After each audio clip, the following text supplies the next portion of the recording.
Well, good morning, ladies and gentlemen. We're ready to begin this morning's school board special meeting. Sergeant at Arms, has the lobby been attended to and are the doors open for public access? Yes. Thank you, sir. At this time, we request all electronic devices to be turned off or to be put in silent mode. Also, we ask that you please refrain from using any flash photography except during special presentations portions of any meeting. I am pleased to welcome you to the November 27th, 2023 school board special meeting. The time is 10:02 a.m. and this meeting is now called to order. Pursuant to Florida Statute 101.371, the superintendent acts as chairman until the organization of the board has been completed.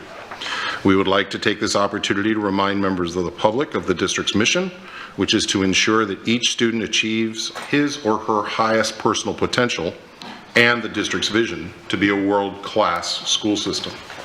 As is the custom of the board, Mr. Armour Persons will lead us in the invocation. The invocation is intended for the benefit of the school board members as they proceed with their work today. It is not necessarily directed at the audience. Those who deliver the invocation may reference their religious faith, as you might refer to yours when offering a prayer. We wish to emphasize, however, that members of all religious faiths are welcome, not only in these meetings, but in our community as a whole.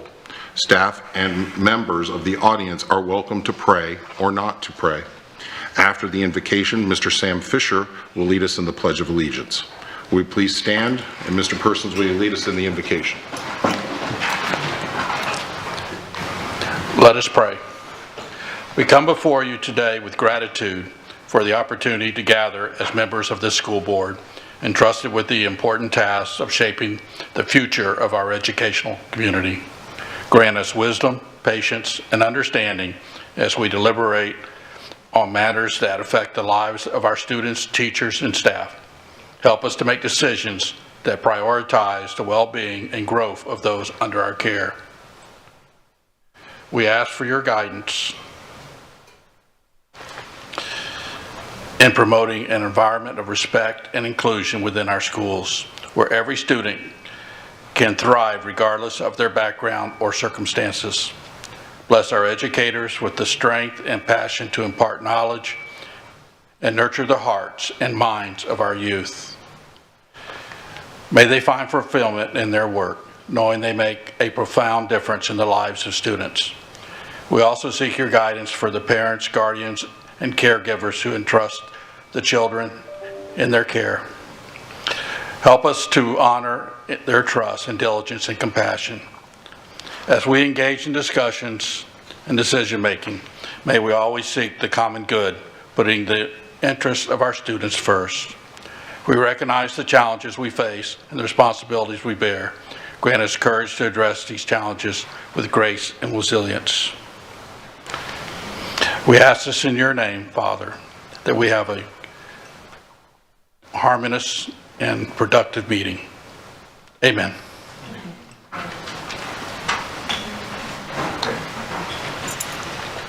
I pledge allegiance to the flag of the United States of America and to the republic for which it stands, one nation, under God, indivisible, with liberty and justice for all.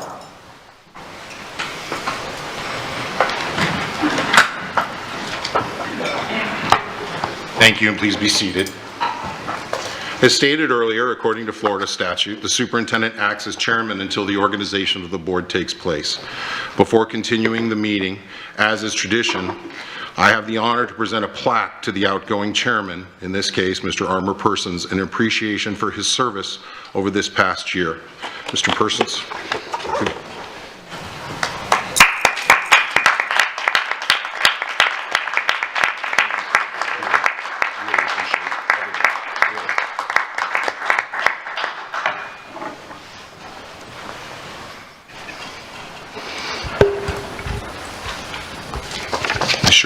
I am sure that I align with our board members in thanking Mr. Armour Persons for his leadership over the past year. Just sharing briefly what I said to him. It's always interesting to have a change in leadership, but I appreciate the fact that Mr. Persons has been consistent and fair in his leadership of this board, and want to thank everyone who serves on this board for their efforts as well. In just a moment, I will begin to open and close the nominations for chair and vice chair. Each will be followed by a vote. I will then make a recommendation for the establishment of dates and times for the board schedule of the regular school board meetings. Before we begin that process, a reminder that I can only recognize once I've called for nominations. So at this time, Attorney Dupree Bruno, will you please explain the nomination and voting process? Thank you, Mr. Chairman. In the nomination and voting process, the board will follow the laws mandating open governance. In addition, school board policy provides that the board follows Robert's Rules of Order. Thus, the nomination and voting process is as follows. The superintendent will call for nominations for the position of chairman of the board. Please raise your hand and wait until you are recognized by the superintendent. Verbal nominations without first being acknowledged will not be recognized. Once all of the nominations have been received, he will close the nominations and the board secretary will take a roll call vote. The vote will be taken in the order that the nominations were received. Each member will signify their vote by stating aye or nay, yes or no is acceptable. We will continue this process until a nominee receives a majority vote of the board. Nominations do not require a second. Once the chairman has been elected, we will move forward with the same process for the vice chairman. Thank you, Attorney Dupuy Bruno. At this time, please raise your hand and wait until I call upon you before providing your nomination. I will now accept nominations for chairman of the board for the coming year. Mr. Persons? I nominate Sam Fisher. There's a nomination for Sam Fisher. Ms. Jordan? I nominate myself. Thank you. Jordan?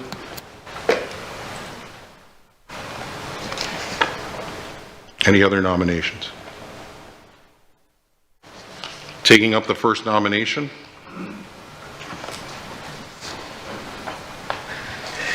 Nominations are closed. Nominations are now closed. Ms. Thomas will take a roll call vote. Ms. Thomas, at this time, will please take the roll call vote. The roll call vote is for nominee Board Member Fisher, nominated by Yes. Board Member Fisher. Board Member Giovanelli, how do you vote? No. Yes, please. Board Member Jordan, how do you vote? No, thank you.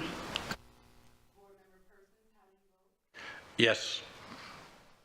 Board Member Langford Fleming, how do you vote? Yes. Board Member Morgan, Yes. Mr. Superintendent, Mr. Chairman, we do have a chair that has been voted on. It is Mr. Fisher with a vote of 5-2. Thank you, Attorney Dupuy Bruno. I will now accept nominations for the vice chairman of the board for the coming year. Ms. Jordan? I would nominate myself for the vice chair. Thank you. Mr. Persons? I nominate Jada Langford Fleming.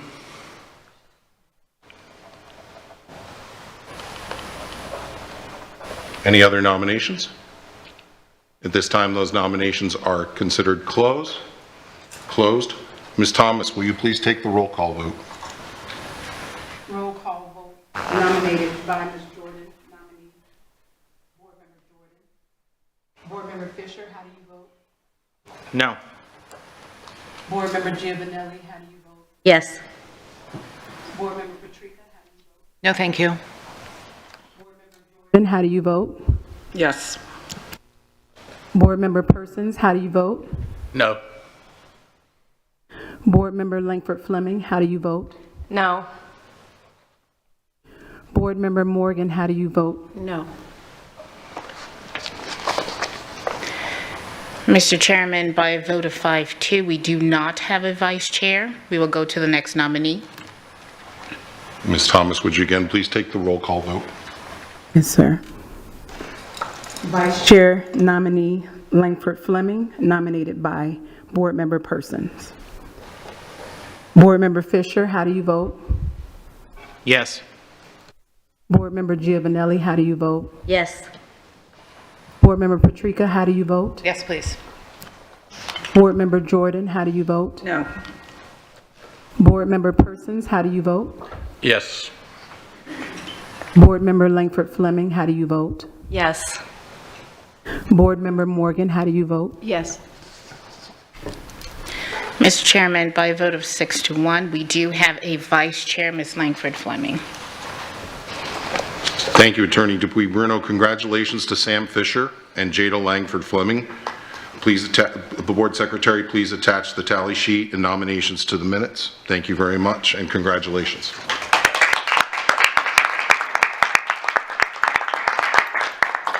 Mr. Persons, as outgoing chairman, as our tradition, would you like to say anything before I turn over the gavel? Wow, I didn't know I got to do this. I just want to thank this board for being so cooperative.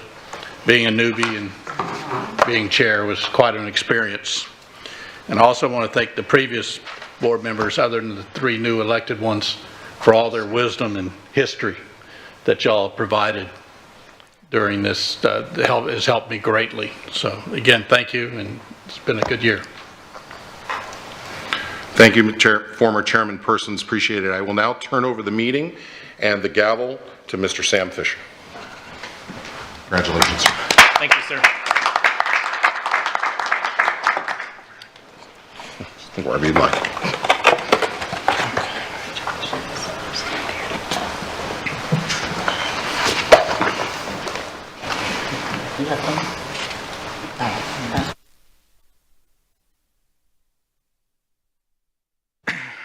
Okay, everyone. Next item in the organization of the board is to establish dates and times for the schedule of regular school board meetings for the ensuing year. Thank you as well, Dr. Bernier, for running the beginning of this meeting. It's appreciated. Now I'm going to ask for your recommendation.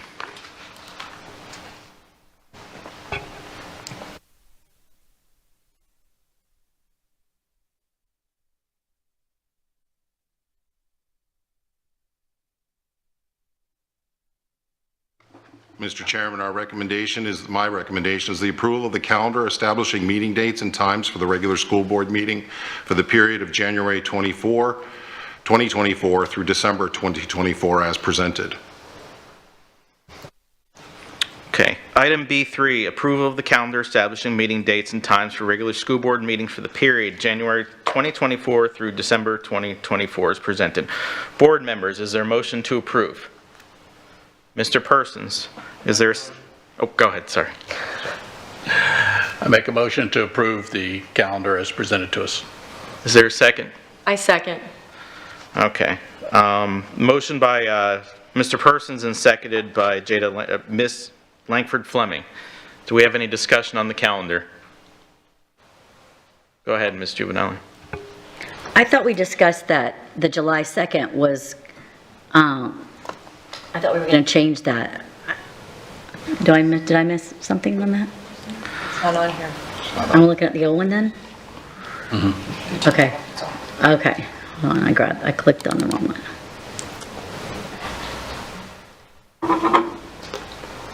one. The two I'm looking at. This is the same. Mr. Chair. Dr. Bernier. The updated one that was provided in board docs that I'm looking at, we do have the 2 meetings in June 3rd and June 18th. And based upon the board's input, we did hold on the July 30th, 2024. There's an asterisk following that special board meeting to adopt the 2024-2025 tentative budget will be scheduled for 5:05 p.m. because that particular meeting in July is statutory as it relates to budget. What I also will recall for the board members is that we did hold the opportunity to potentially call a special meeting if by June 18th we had assistant principals or principals that needed to be nominated in order to ensure a smooth opening of school. Thank you. I actually clicked on the other one that was on there, so thank you. The original. Any other discussion? Okay, seeing none, this will be a roll call vote. Please signify by saying aye or nay when your name is called. Oh, is it? Mm-hmm. Okay, well, we'll vote electronically.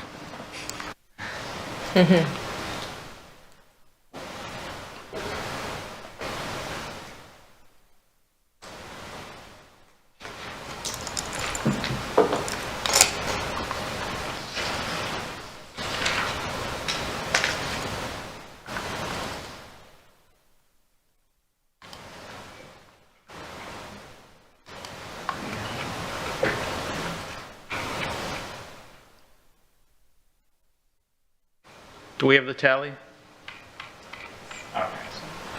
Motion carries 7-0. Moving on is approval of the agenda. This morning's agenda includes public comment, consent action items, which include 1 item under board office, 16 items under academic services, 7 items under business services, 2 items under human resources, 22 items under operations, 1 item under public hearings, and 4 items under other business. Board members, is there a motion to adopt the agenda? Ms. Jordan, I move to adopt the agenda as written. is there a second? Mr. Persons. I second the motion. Moved by Ms. Jordan and seconded by Mr. Persons. Please record your vote.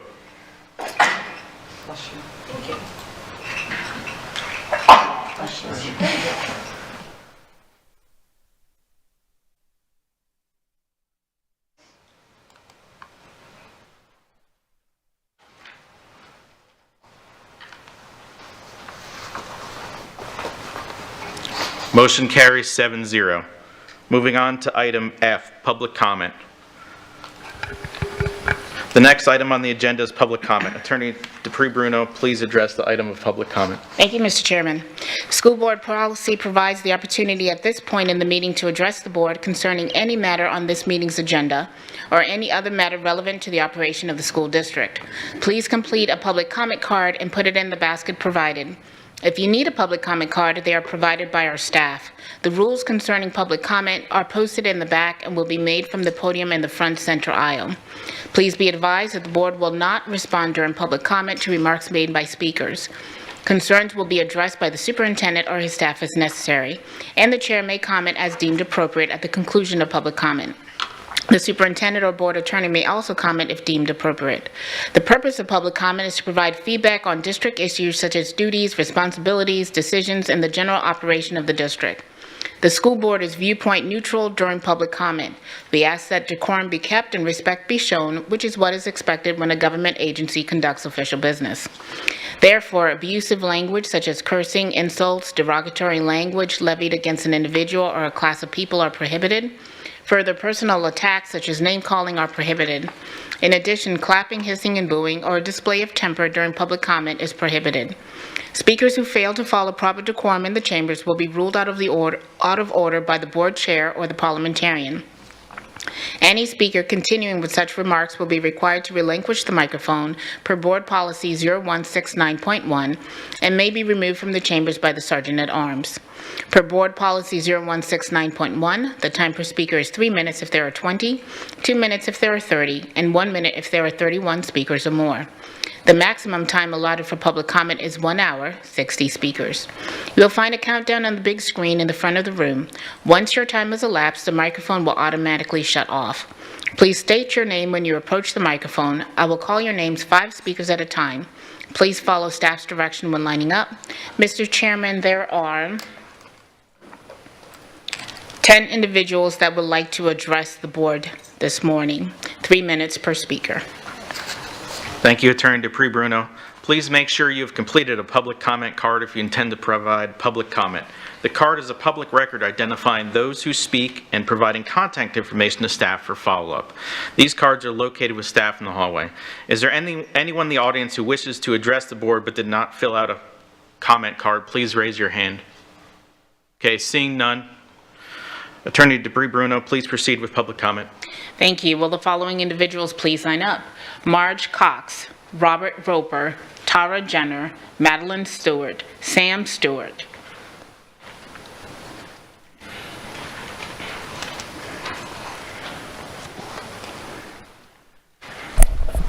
Good morning.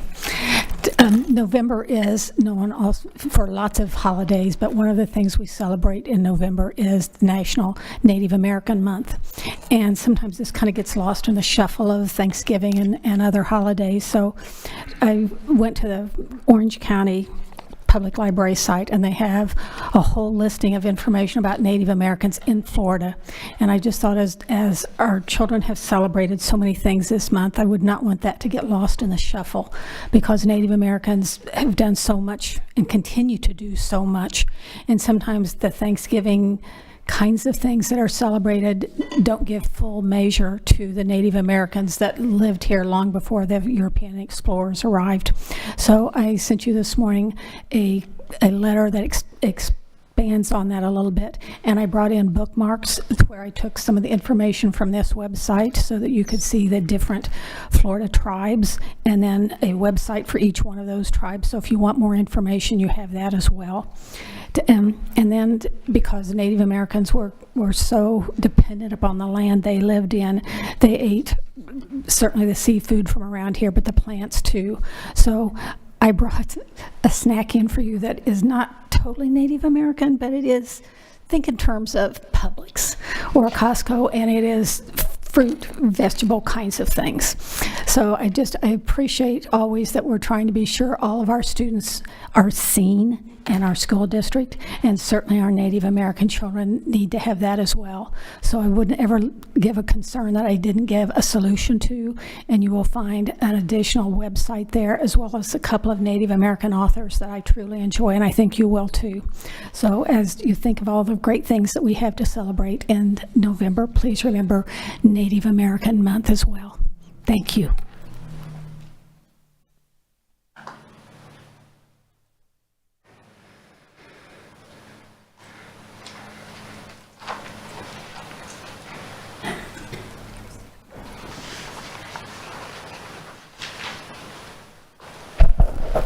Good morning. My name is Robert Roper. I'm here to discuss the proposed policy 8800, religious and patriotic ceremonies and observances. My number one concern with this policy is that the Constitution guarantees us freedom of religion, not freedom of worship, which is given to us in this particular policy. There is a significant difference, and it doesn't mimic the wording of the Constitution.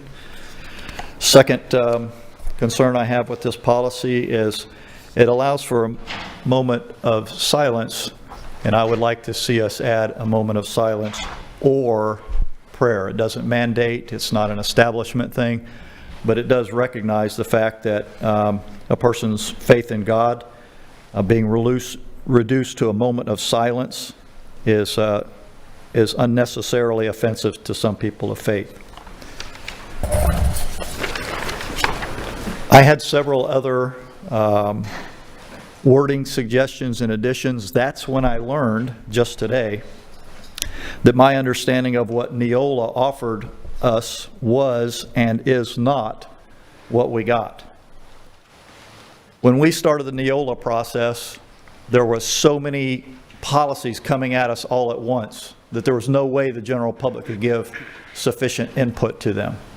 And we were told that if we did them in smaller increments, that the policies would be expiring before we even adopted them, that it was just necessary. So a good faith gesture on our part was that we just took our hands off the process, unless there was something very flagrant.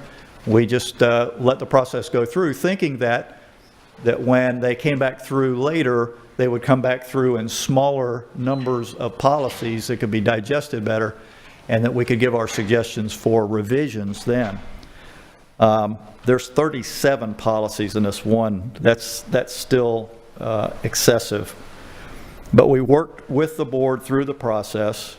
We overlooked many policy suggestions because we were led to believe that the revisions would be the next step in the process. Most troubling to me is the reluctance to make changes or receive input for changes presented by parents, taxpayers, and stakeholders, because we have a boilerplate or a template that Neola provides, and any changes to that makes the revisions in the future much more difficult to track and implement. We are now, basically, in my opinion, we've traded in, we've surrendered a superior system of 9 line numbered policies that better reflected the board and the community for a policy that's written by someone outside of our jurisdiction but is imposing on us.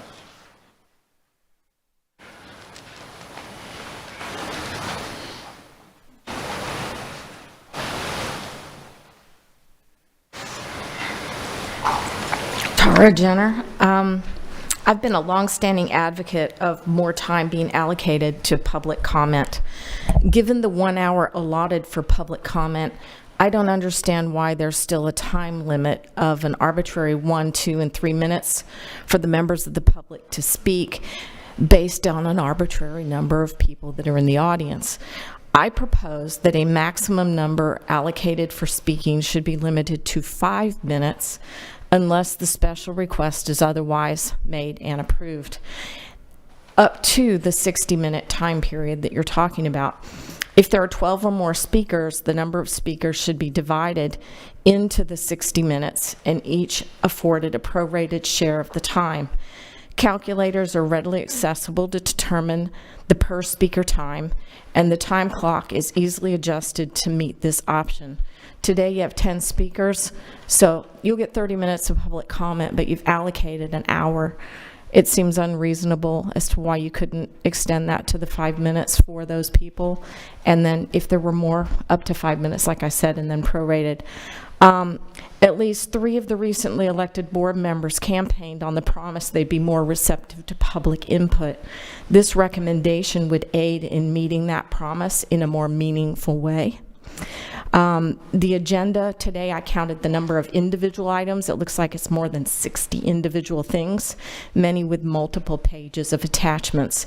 How is the current proposal and the prior proposal, which I've advocated a change for before, how is this one not unreasonable when we're looking at so much information? I hearken back to what Pastor Roper said. How can meaningful public comment take place with such a nominal opportunity to address myriad topics of import? While I know that we can email and phone call the board and the superintendent, sometimes the comments made during the meetings here as a member of the public are as much to edify those watching online as well as those in the audience as it is those that are board members. Our emails and calls to you don't have the same reach and impact to the community. Also, they often go without acknowledgement, and there's no guarantee that they are even read. I actually sent this recommendation out by email to all the board members and the superintendent with a request that there be a response, and I haven't heard back from anybody except one board member, Ms. Giovanelli. Thank you for letting me know. Our Florida state constitution guarantees us the right to instruct our representatives, and I believe the minor recommended change to a prorated time allocation would be a step in the right direction. I would like you to consider this. And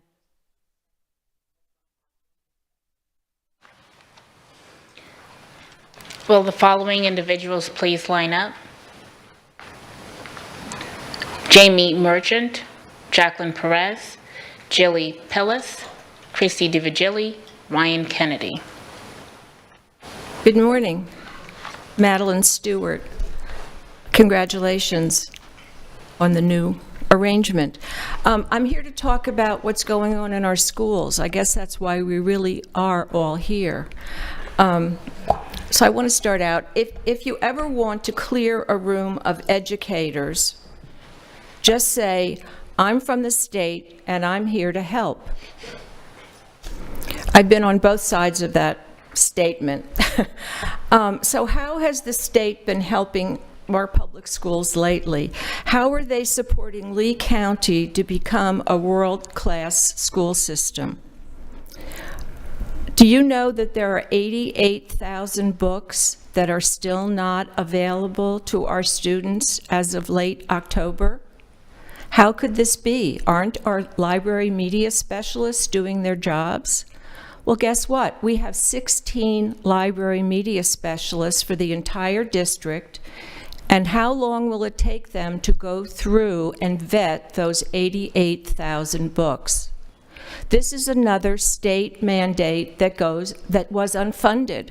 So there is no way for the district to hire or even probably find enough library media specialists to be sure that our students have access to the educational materials they need.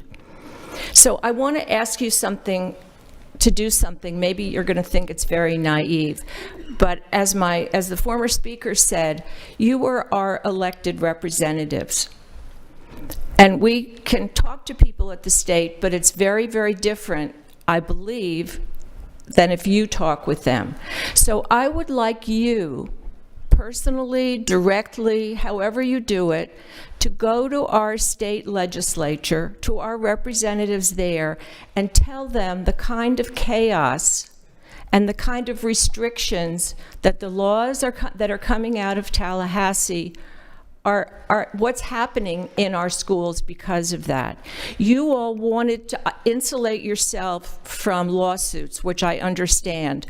We need to be sure that our teachers are insulated. However, we need to be sure that our students are getting educated. And if they don't have access to materials, the teachers' hands are tied. So please, use your voices and go and tell people in Tallahassee what's actually happening in the district so that they can make changes that will really support education. Thank you.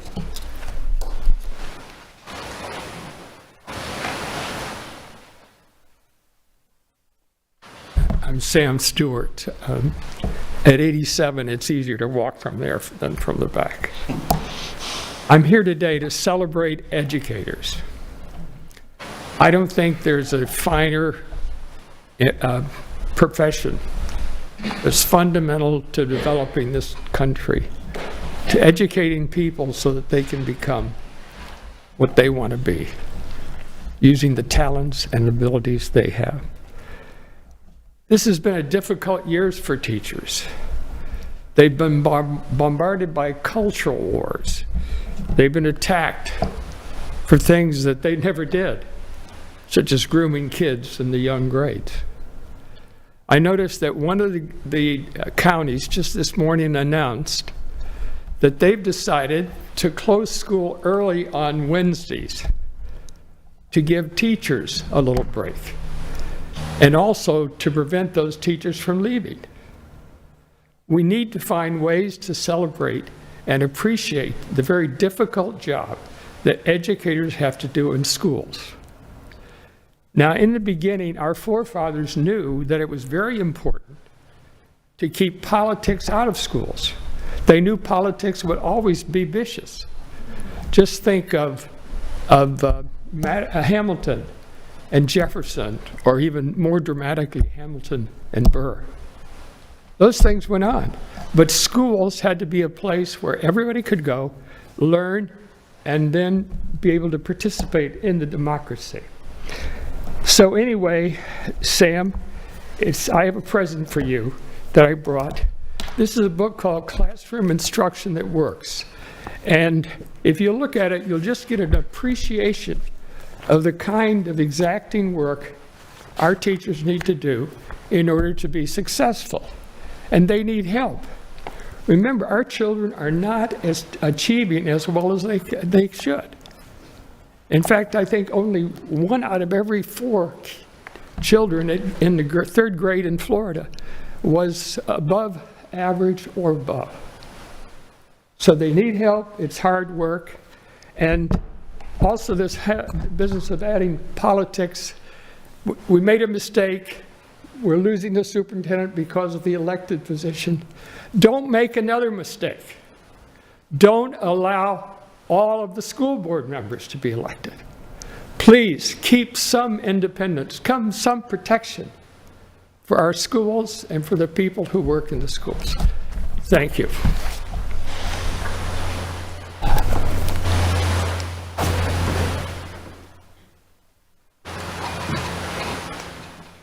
Good morning.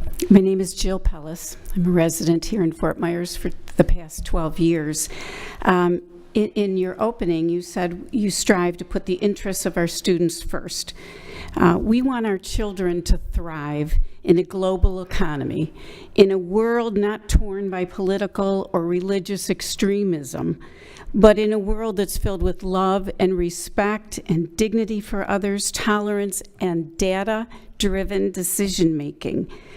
We need them to learn real history. We need them to be able to choose books of their choice because all children are different. All children learn at different times and at different paces.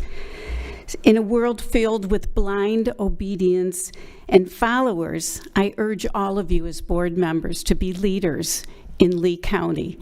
You know what's happening in other school districts. I'm sure you're glued to the TV as I am. You can be leaders. You can stand out for standing up for what's right for children, not what's popular in this world today. I was a middle school principal for over 30 years, and I'm still standing. Middle school, I love those children. They're just wild, and I love that about them. And I'm a grandmother, my biggest honor in the whole world.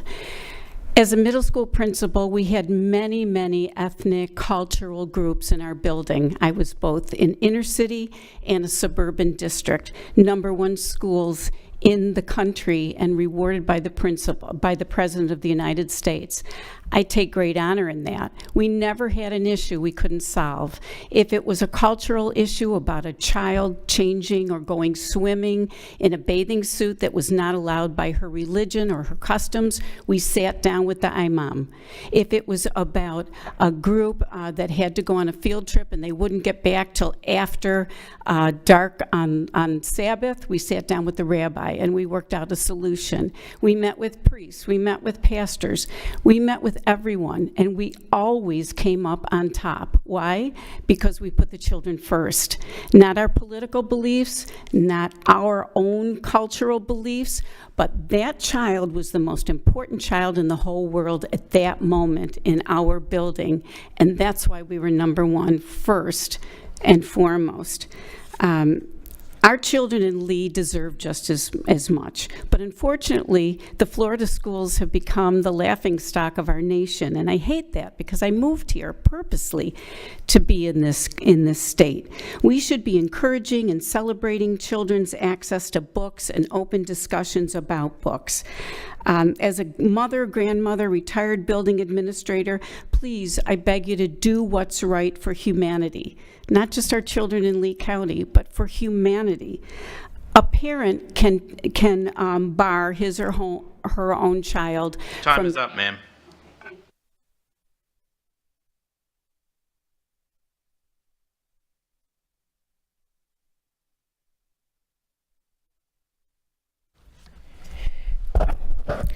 Good morning, Board. A few years ago, I had been in contact with Ed Rawls from the OIG, and he had given me a lot of advice about how to handle situations at the Lee County School District in reference to complaints. One recommendation was to come and speak at school board meetings, because then the board members cannot have the access of deniability when you're informed about certain instances and occurrences that are occurring throughout the school district. So that brings me to your board meeting on June 28, 2022, when you approved $85,000 for their Taylor English investigation. In that investigation, on pages 24 through 27, a firsthand witness, which is an employee of the Lee County School District, reported seeing 15 female employees at Varsity Lakes that were there for no more than 10 to 15 minutes in this report. Now, mind you, all of you voted on accepting this investigation, so you were all in agreement to what the findings were. And this employee stated that they weren't there for more than 10 to 15 minutes, all were women, all spoke only Spanish. So we paid that vendor $129,500 for 10 minutes of women standing around because the school apparently was already cleaned by the previous employees. Now, these are the statements that was given by the vendor that I obtained through a public records. There is not one Spanish person in here. And actually, out of coincidence, one of the persons named in the sworn statement happened to be an employee of Alfie Oaks. How's that for an ironic coincidence? So another concern I have is that I also have sworn statements from employees stating that these statements that you received from this vendor that you're going to be voting on today are lies. So I have sworn statements as well. I also have text messages from your high-level individual that is mentioned throughout this entire investigation, offering me and my husband contract work so we could leave the district alone and stop exposing the maintenance corruption. So when you sit on your hands and you allow $129,500 plus multiple hundreds of thousands of dollars to go out the window like that and do absolutely nothing about it, you're responsible. You have no deniability because you've been told over and over again. I'm not going to have the time for my other subjects, but I have a concern about quadruple A, where one Estero council member has reached out and informed me that there was a side deal made of selling that property. That property, by state statute, needs to be advertised properly because you have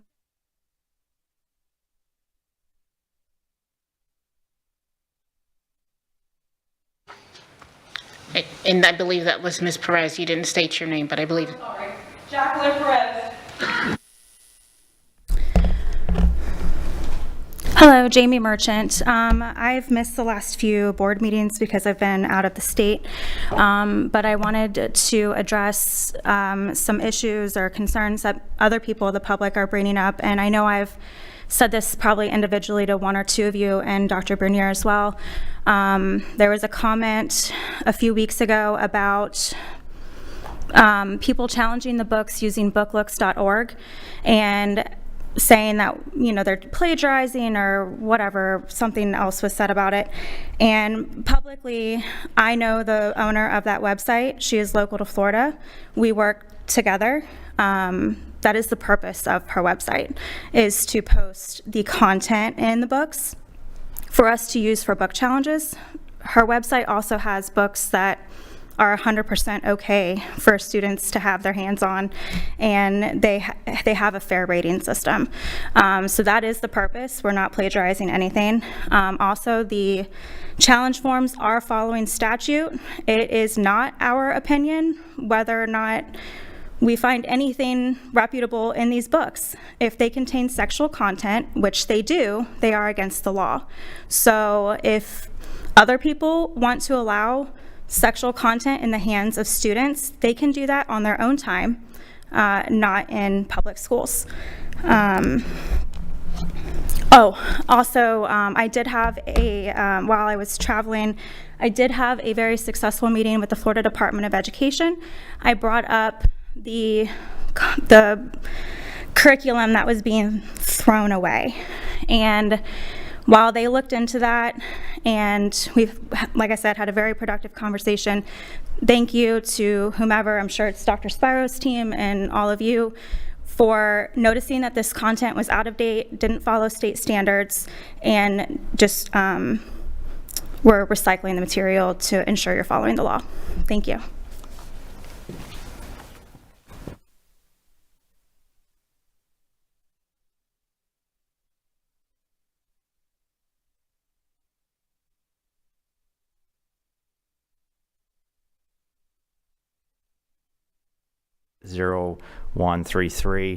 When it comes to book challenge process. Currently, counties are abusing this, calling it quasi-judicial. So thank you for making the right decision when it comes to that update.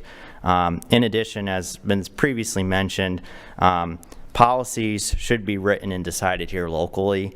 The board has the power to not always take the exact language from Neola or to even write different policy.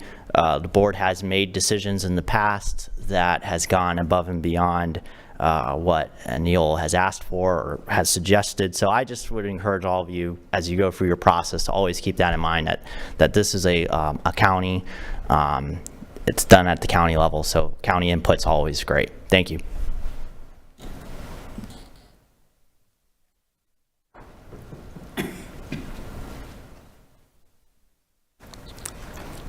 Good morning, board. Christy DiVigili. So I am here for a much different reason than all of everyone else.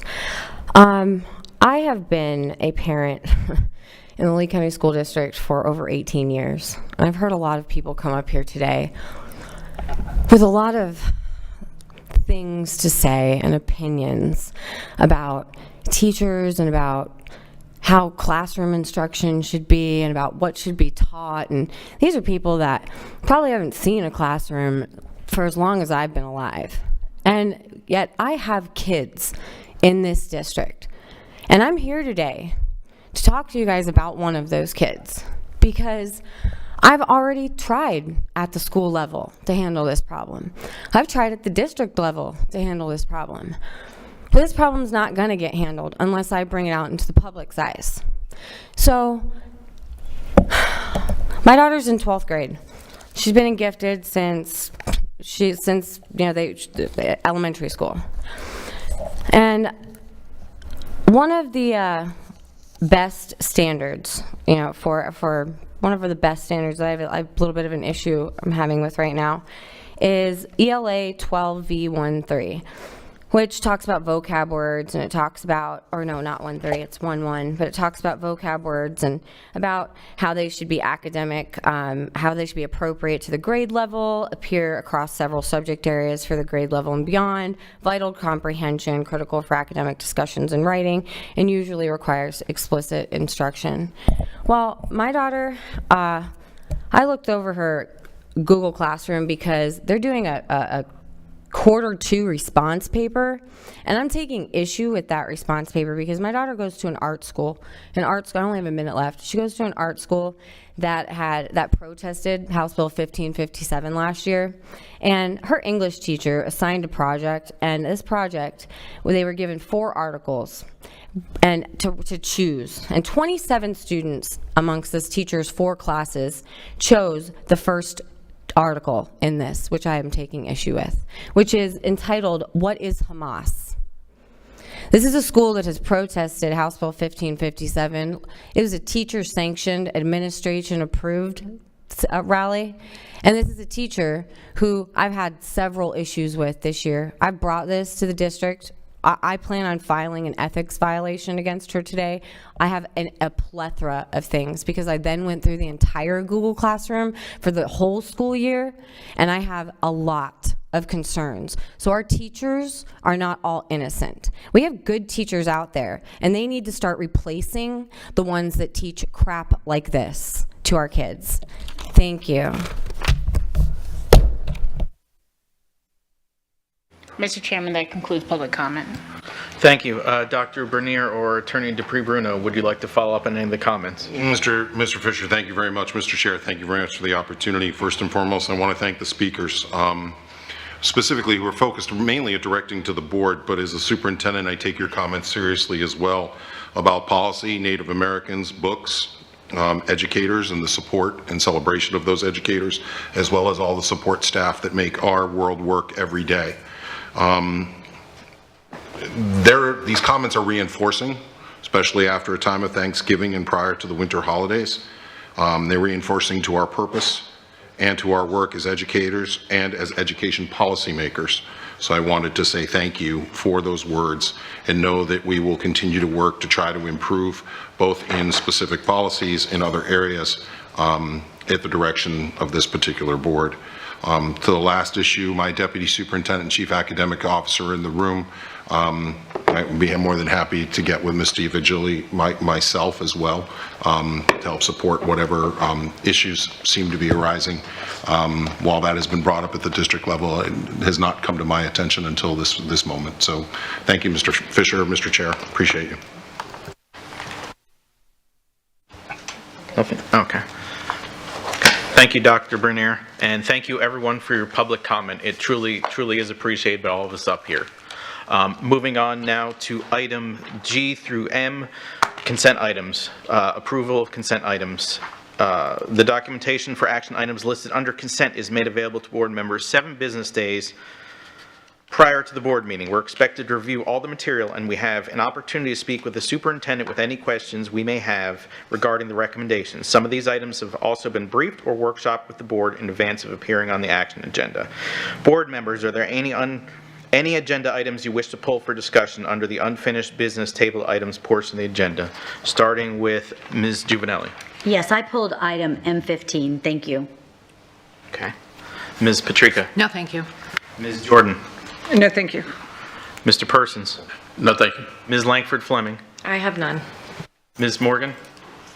I have none, thank you. And I have none. Is there a motion to approve the agenda's consent items with the exception of the pulled item, M15?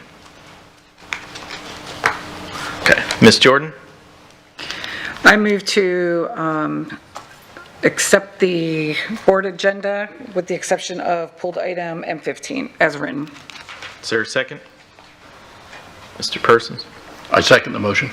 Okay, moved by Ms. Jordan and seconded by Mr. Persons. Do we have any discussion? Okay. Okay. Now we'll be going to a vote. Will this be a roll call vote? Okay. So, since this is a roll call vote, please signify by saying aye or nay when your name is called. Ms. Juvenelli? Yes. Ms. Patrica? Yes, please. Ms. Jordan? Aye. Mr. Persons? Aye. Ms. Langford Fleming? Aye. Ms. Morgan? Aye. And I'm an aye. Motion carries 7-0. Dr. Bernier, please introduce any administrators in attendance with a new assignment that was approved under the consent agenda. Thank you, Mr. Chair. I would like to introduce Maria Cortez. She'll be joining the Dunbar Community Schools as the new coordinator of adult and career education. I didn't, yeah, there she is. Sorry, I didn't. Please stand and be recognized.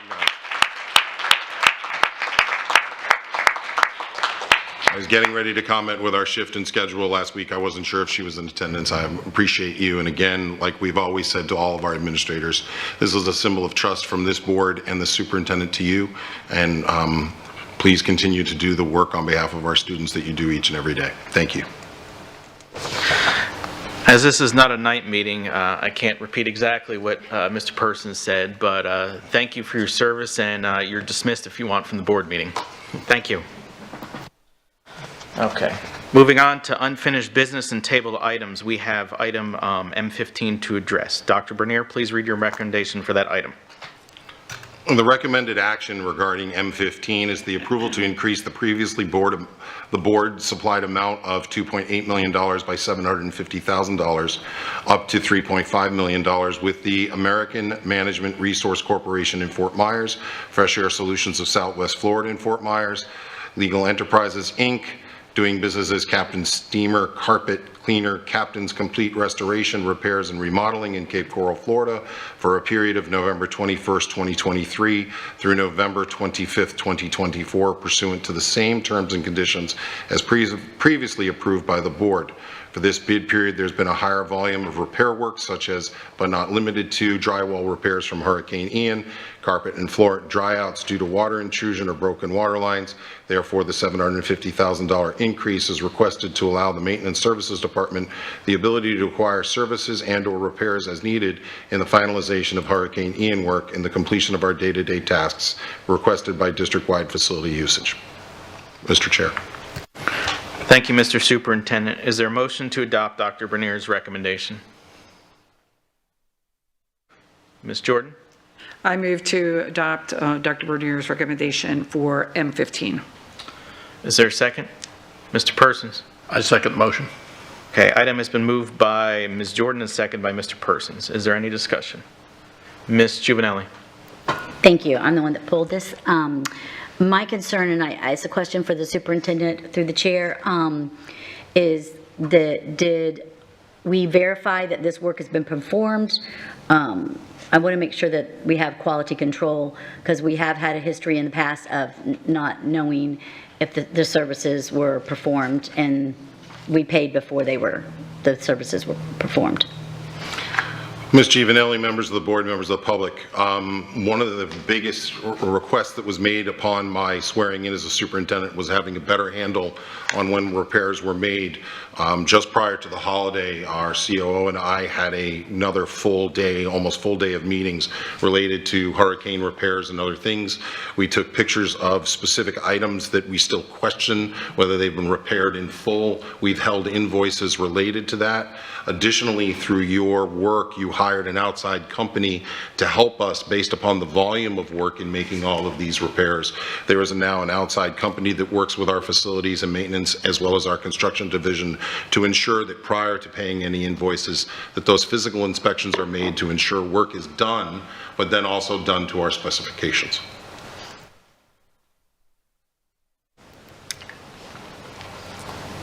one more thing through the chair. So also, Dr. Bernier, can you please advise the community regarding this particular contract? This is just an increase, but this contract is up for renewal, or actually out for bid for renewal, and we're given opportunity for other vendors to have that opportunity to have future business with the district.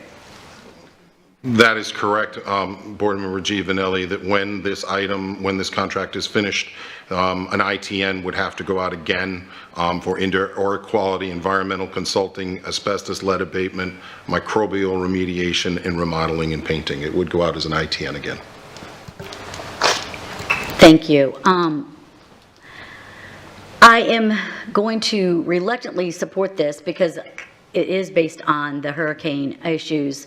However, we spent $85,000 to Taylor English for an investigation the information was founded, and this board agreed to accept the entire findings, and we voted to accept that last year. So I think it's important that moving forward, that we're making sure that work is being performed as well before paying a vendor, and then and that we're doing quality control and making sure that we're spending the money wisely.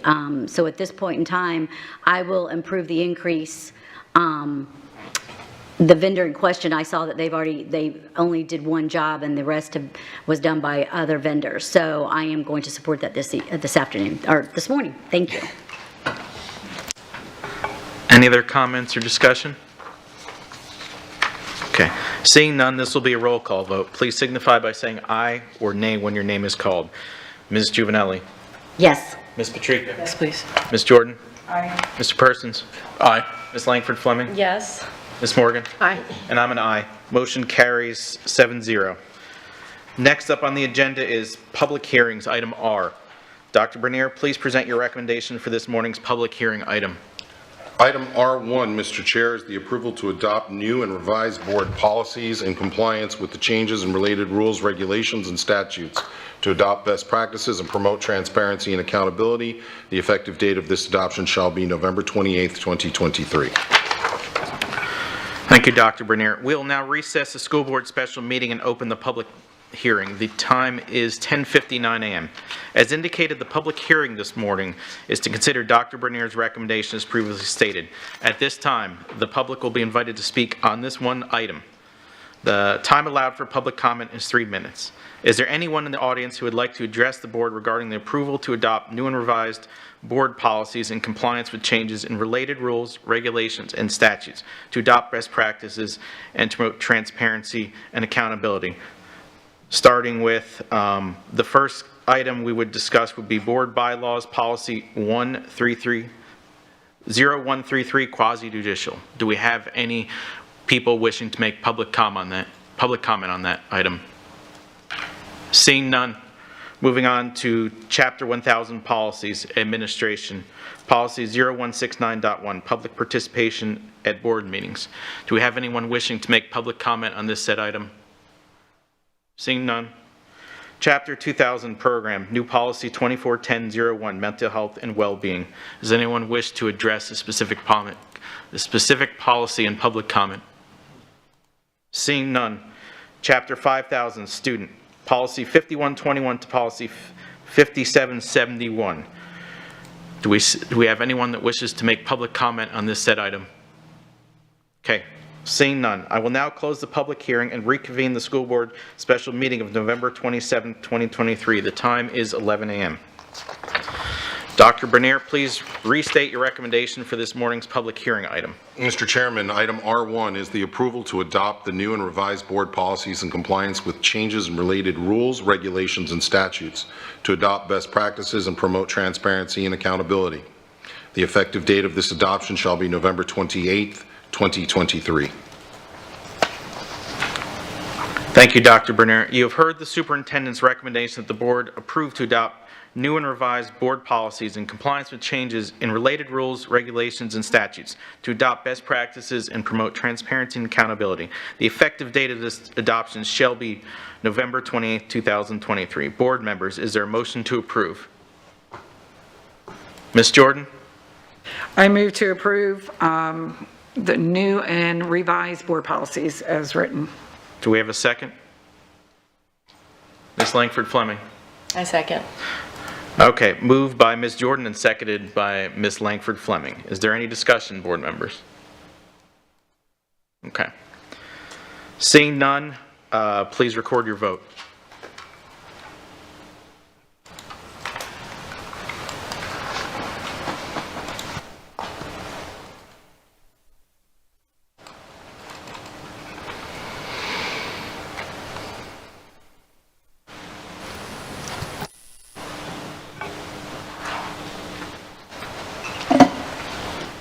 Do we have a tally? There we go. Motion carries 7-0. Dr. Bernier, Attorney Debris Bruno, is there anything you'd like to address regarding this public hearing item? I have no comments, sir. I have no comments. Thank you, Mr. Chairman. Thank you. We'll now move on to other business, which will be board comment and good of the order. Board members, we will start with Ms. Juvenelli. Thank you. It's a great meeting today, and I can't believe it's 11:02, so that's awesome. Thank you.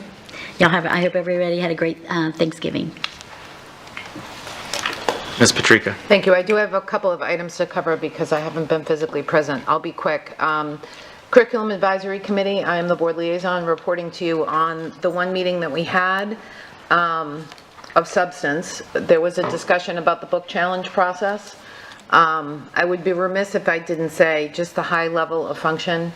Dr. Spiro, from your staff, it is unbelievable how knowledgeable they are. I feel stupid every time I sit in on one of those meetings. Seriously, I mean, there's not a question that can be presented to them that they are not, off the top of their head, able to address. It's very, very impressive. That team is very impressive.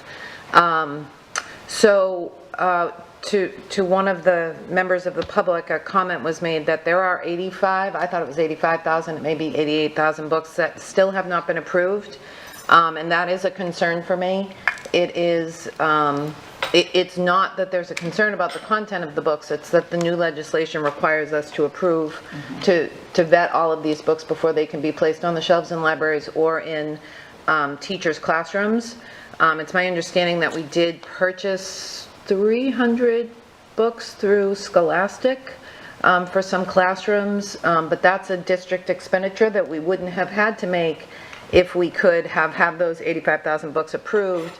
So just the onerous nature of the requirements, the legislative statutory requirements for this process is being felt by our teachers and ultimately by our children. And I wanted to bring that to your attention because that was what was discussed. There is significant interest by the committee in analyzing the data associated with the back-to-school form for library access for parents. They want to know how many people filled out the form, how many people didn't, what kinds of contacts have been made for those who didn't, and whether there were any issues associated with the fact that the full choice, the text of the full choice was not readable by parents on the phone. It was readable on the computer but not on the phone until a few days after, whether that impacted the data and how many parents had to change their choice because of the lack of access to the full text.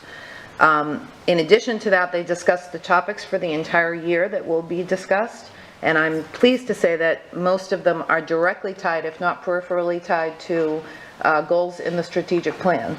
So I'm super excited about that. Tonight we will be discussing learning losses as they are associated with the pandemic and Ian and other, events that have caused learning loss for students, what we're doing about it, how to provide either intervention or enrichment based on where each student is. We're also going to be discussing a portrait of a graduate, which I think is very exciting. So I will report to you, obviously, each month as that happens. Two more things. I had an opportunity to be interviewed by a student at Bonita Springs High School. His name is Quinn Konasek. He's been here before for awards. And he interviewed me as part of a class he's taking, dual enrollment at FGCU, to find out what I believe is the greatest impediment to learning for our students. And he was surprised that I didn't say money. He was surprised that I didn't say we need more money in order to make our system better. My opinion, and I was speaking as one of 7, is keeping parents engaged in the education process and finding that hook. You'll see when we get the superintendent's compiled evaluations, that is a challenge for our communications division as well. You know, our littles have parents who are in the school and at PTO meetings, and as our kids get older, the parental involvement falls off. So that's my biggest concern as a school board member, is how to get parents engaged in actual learning, to have open communication with teachers.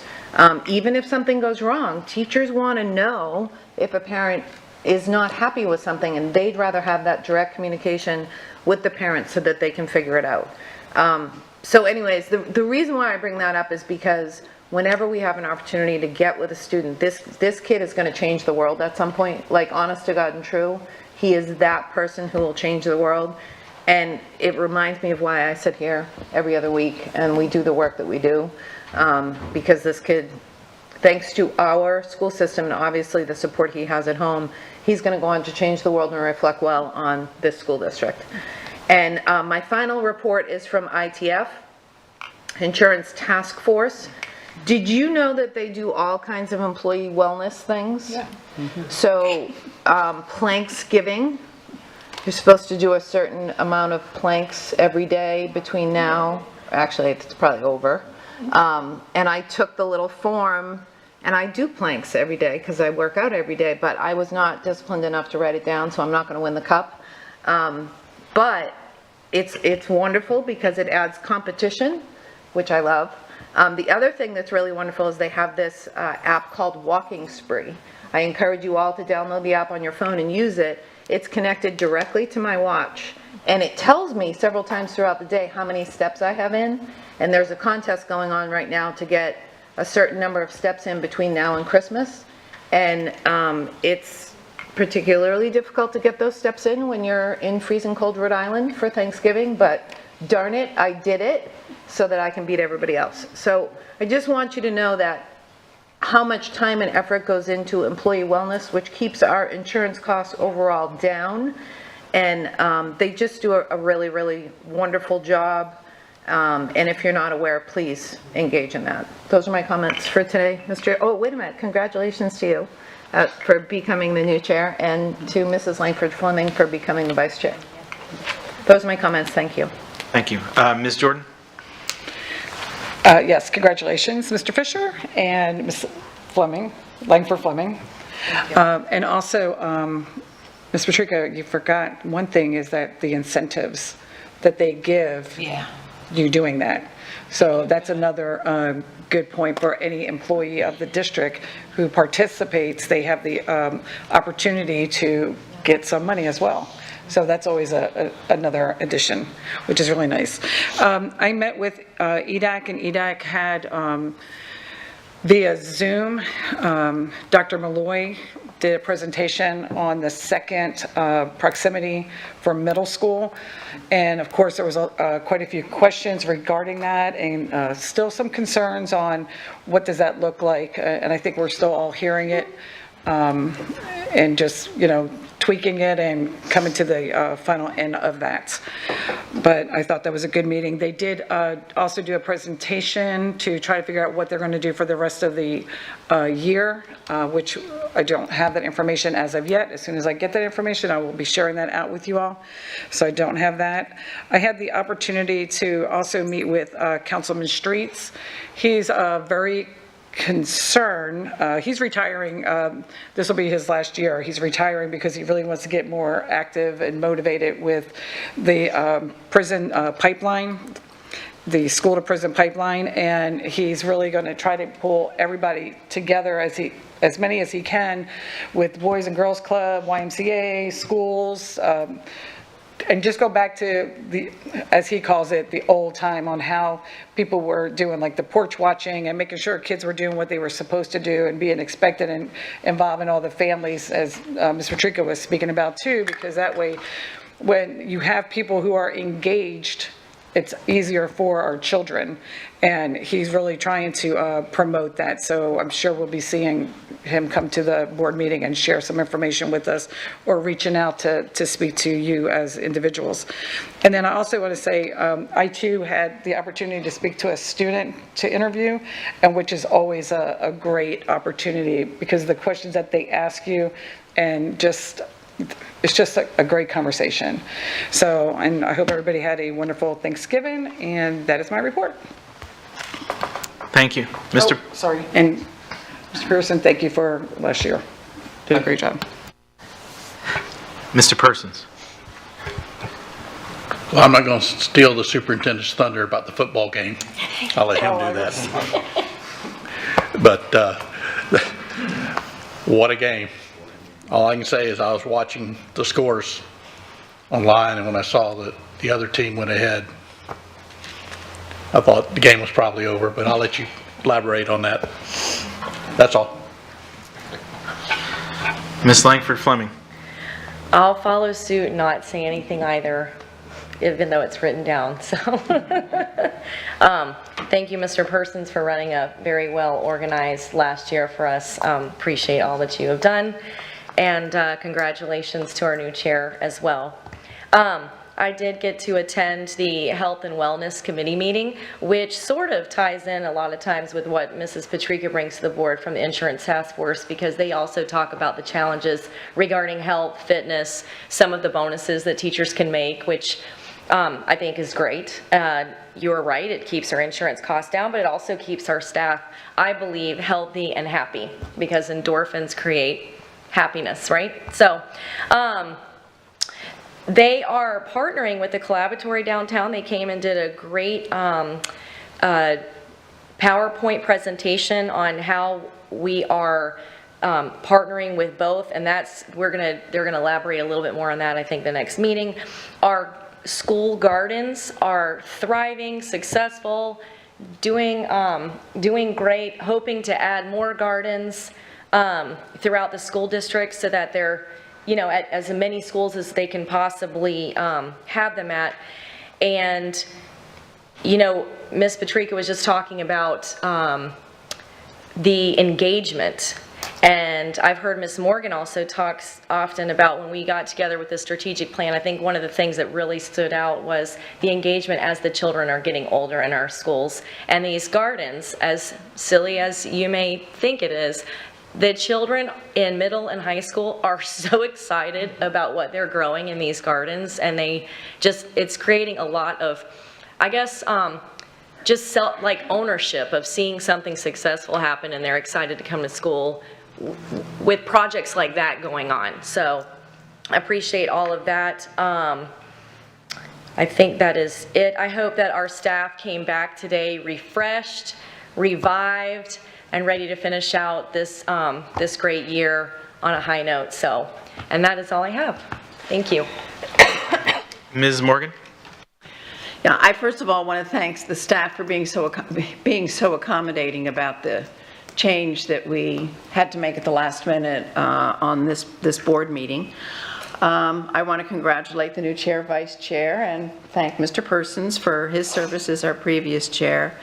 I want people to notice that in the lengthy academic services a consent agenda today, there were 7 dentists with whom we've signed MOUs to support our career and tech programs. They provide opportunities for our students to participate as dental assistants with them. We could not do the kinds of things that we're doing, preparing our kids for life after school, if we didn't have the collaboration that we have with so many of the employers in our community. And I also want to recognize Boys Club and Girls Club for the same reason. They are doing awesome work with this district in so many ways, but they were specifically recognized for work that they are doing with our kids after school. I agree with Ms. Patrica. I am concerned about the numbers, and I think it is important, as was suggested, that we just compile some local data and provide it to the delegation, and perhaps the superintendent statewide ought to be providing that data, because I don't think they have any clue what the financial impact has been, what the impact has been on the workflow in schools as a result of the diversion of staff, and how short we are in terms of learning materials. So just throwing that out there. I do want to talk a little bit about process documents, since policy was on the agenda today. You know, we've had one major what's the word to use? We were planning to move forward with a significant recommendation, and based on errors in process, we were required to step back and redo something. And in talking to Board Attorney Dupuy Bruno about the Neola process documents and where are we on process documentation, her comment was to the effect that the Neola process documents are very weak. And we know we have a documentation problem, or I can't say we know we have a documentation problem. We have in the past had a failure of leadership in certain instances to follow processes. So I am a little concerned about where we are. We've adopted all of these policies, but there is some responsibility, I believe, not only on the part of the superintendent, but also on the part of legal, to ensure that, particularly as was the case with Hector Caffaretto, when a new policy is adopted or a new practice is adopted, that legal as well as the superintendent's office is reviewing the processes to ensure compliance with policy, with state statute, with federal statute, et cetera. So I would like at some point to have a conversation about what we are doing about processes now that we've adopted all of these policies. I'm just out of nowhere listening to the comments about books today. Someone shared with us some research about children and reading that noted that children are far more likely to engage in reading material that is challenging than in reading material that is pap. And so it is really important to me that, again, that we figure out a way to get through some of these books and make sure that kids are reading, having the opportunity to read things that are challenging, and challenging in a way that they want to engage with adults and peers when they are reading. So those are my comments. Thank you. Thank you. I have a couple things. Attended the Trafalgar Middle SAC meeting week and a half ago. That was very good. Some of the issues with proximity came up, which I've communicated with you guys and Dr. Bernier. That went well. That was actually the original garden school as well, Miss Langford Fleming. So that's they had a little bit of damage after the hurricane, but they've rebuilt that part of it, so it's going well.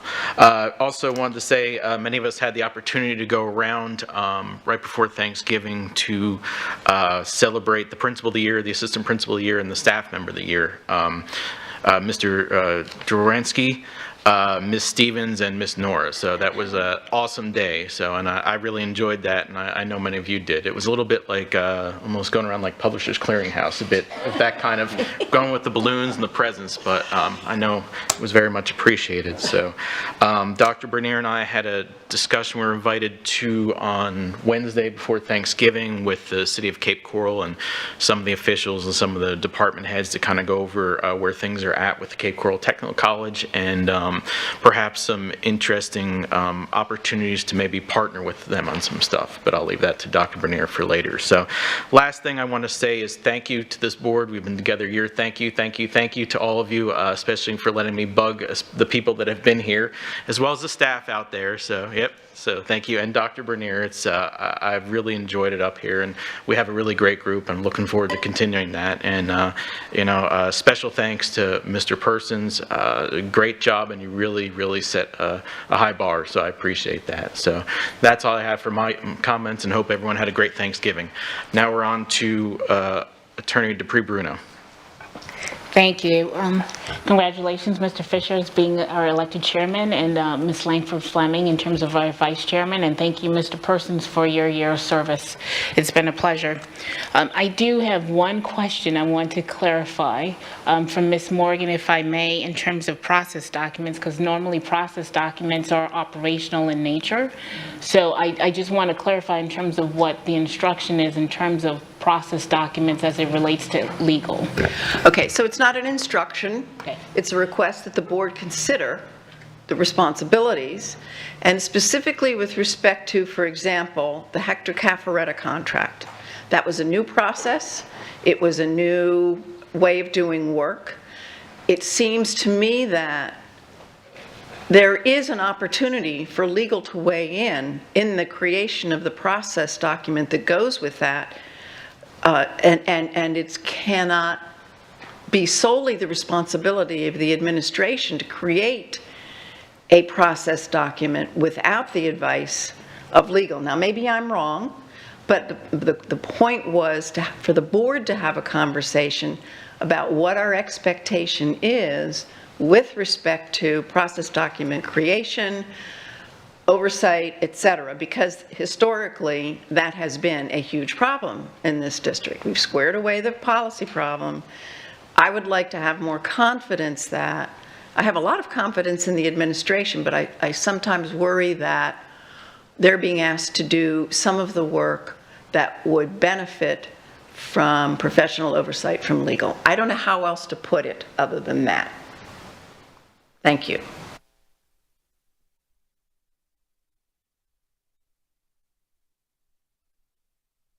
Thank you, Ms. Morgan. Ms. Fisher. Dr. Bernier. If there's many things to be thankful for, and we normally have this meeting just prior to Thanksgiving, so a reminder to all that appreciation can make anybody's day. It can even change a life, and your willingness to just put it in words is all that's necessary. In the last several town halls, we've been talking with parents about appreciating our educators, our support professionals, and all of our employees. It doesn't have to be a big thing. It really doesn't. It doesn't have to be a leased car. It's great to see our assistant principal, and support professional of the year who will be recognized here and then hopefully move forward with the Florida Department of Education Awards. But it's a note, it's an email. So often the way we are all wired is to write to someone when we are dissatisfied and to accept the satisfaction and just leave it there. So I would encourage all of us to challenge each other moving forward in the next weeks before the winter holidays, to take the time when you see something right, to just take a second, whether you use "I saw something great today" card or the cards that you've been provided or that I've been provided. Just take that time to recognize those individuals for the work that they do each and every day, because it takes everyone, including our community, to really make this system work. I'm also thankful for Mr. Persons' leadership over the past year, as well as Vice Chair at the time, Mr. Fisher, and this entire board. Over the course of the last year, this board has acted professionally in the best interest of children and has kept the main job the main job. If you think about what our core work is, it's about the education of children. And so many things can take us away and take us down certain rabbit holes or in different directions. And I'm proud of this board for allowing this superintendent to continue to focus on the main work. Congratulations to our new chairman and to our new vice chair. I'm thankful and looking forward to continuing to work with all of you as we move forward. We'll be moving forward this week. Some of you will be leaving as soon as tomorrow. Please travel safely to Tampa for the Florida School Boards Association and joint meeting with the superintendents. To the community, we keep reminding you, December 16th, the high school open house here at the Colonial Office, the District Leadership Center. The high school open house will begin at 8 a.m. That's an opportunity for all parents, 6th, 7th, and 8th grade. Thank you to the academic services team and our communications team for targeting 6th, 7th, and 8th graders. It's never too early to be thinking about what your choice is for high school, and the opportunity to have all of our high schools under one roof for parents to peruse, see what each high school offers, for our community to come in, meet our leaders and our great educators who work at our high schools. That high school open house, again, December 16th at 8 a.m. One other great opportunity is a site visit coming up in February. I believe it's the 20th and 21st, but I will confirm those dates and make another announcement from the dais. We have confirmed that the State Florida Department of Education will be visiting Lee County, not to come look at us, but they'll be hosting their statewide meeting here in Lee County because of the work our academic services department, along with our amazing school principals, have been doing in CSI schools. There's just incredible work going on, and the state is recognizing that work and using us as an opportunity to show the rest of the state what really focused leadership from a board and a superintendent through academic services and with great principals, what it looks like and how it can change the trajectory of students' outcomes. So we look forward to that visit coming up, and we'll get more details to you. December, I have to come back to December, remind everybody that December 5 is currently on your schedules. Don't move it. Everything at Fort Myers Beach is still a go. Furniture got moved in over the holidays. It's really coming together, and we're looking forward to cutting a new ribbon at that new school building. Before I go to the event that 2 other board members passed on, thank you, just want to say thank you to the staff. This past Sunday morning, I got up and was going through my email, and I received several PeopleSoft messages saying that my mandatory learning, we call it mandatory fun sometimes, the mandatory learning that I had completed, I needed to go back and recomplete. As this district is aware, we've gone through a PeopleSoft reboot over the Thanksgiving holiday, and that created some error messages that were at least disconcerting to a superintendent, and I would imagine many faculty members who woke up on Sunday morning to say that their required training they needed to take again. We got a message out as quickly as possible, but just in case somebody missed it and somehow is watching this meeting, I want them to be aware that that message was received in error, and we will get that cleaned up. We will be following up with people, however, who didn't complete their training, but you can ignore those messages that are currently in your inbox. Finally, you know, there's many joys to a superintendency, but Friday night, standing on the sideline out at Naples High School, when Naples drove the field in a little controversy on the 1-yard line when the clock was stopped multiple times in order to spot a ball. Not that I'm complaining, because our referees do amazing work and they wanted to be right. But that led to about 10 seconds left with Naples pushing the ball across the line and our team from Dunbar going down to a point where they knew they needed to score. And, you know, I guess Yogi Berra, it's not over till it's over, right? Yet, no heads dropped on the Dunbar sideline. They rallied around their coaches. Their coaches decided what the play was going to be on the kickoff. And thank God I was at the far end of the end zone, because when the ball got kicked off, it got kicked off towards the sideline. And I leaned over to Deborah and said, they should just let it go and take the ball on the 25. Thank God they couldn't hear me, because they caught the ball, they proceeded to the center, they faked a handoff, and that young man went 95 yards for a touchdown with no time remaining. And I will tell you, as much fun as it was to watch our kids celebrate, my heart also breaks slightly for the team on the other side, because they were devastated. A home crowd went completely silent, and I've never seen home bleachers empty so fast. But the good news is Dunbar continues. They will be in St. Augustine this coming weekend. If you want to join the road trip, it's a little bit far away, but well worth the travel. And I will let the board members know that I plan to be in attendance in St. Augustine Friday night. So looking forward to that opportunity, and go Tigers. Thank you. Thank you, Dr. Raniere. I also forgot to thank my fellow board members for their support with the vote today, and I want to congratulate Ms. Langford Fleming as well. So, next up, our next scheduled meeting is Tuesday, December 5th. There will be a board briefing meeting at 1 p.m., followed by a board action meeting at 6 p.m. At this point, having no other business to come before this body and seeing no objection, this meeting is adjourned. The time is 11:30 a.m. Enjoy the rest of your day, everyone.